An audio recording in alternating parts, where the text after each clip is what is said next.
LIC music Maithili star.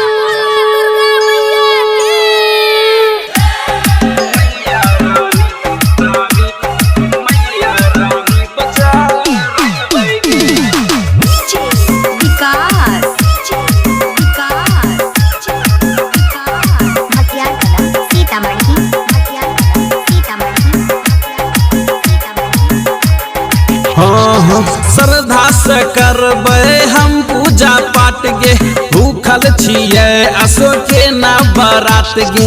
श्रद्धा से करबे हम पूजा पाठ गे, भूखल छिए असो के ना बरात गे। ललकी चुंदरी मांगबै गे, मैया रानी पचारबै गे। ललकी चुंदरी मांगबै गे, मैया रानी पचारबै गे।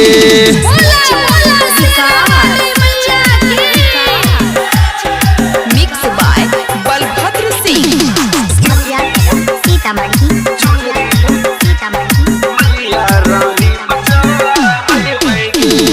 तन मन से करबै मैया के पूजा, चढ़बै नारियल गे। फेरतै नजरिया हमरा पमैया, करतै समस्या हल गे। हाँ तन मन से करबै मैया के पूजा, चढ़बै नारियल गे। फेरतै नजरिया हमरा पमैया, करतै समस्या हल गे। फूलपन से थाली सजबै गे, मैया रानी कचारबै गे। ललकी चुनरी मांगबै गे, मैया रानी कचारबै गे।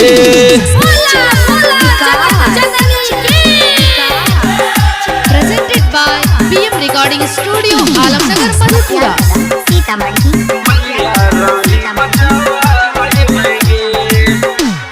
हाँ मैया रानी के निमिये के डरिया, छलै बहुते पसंद गे। भैरो भैया झुलवा झुलावे, रहै छलै मंगन गे।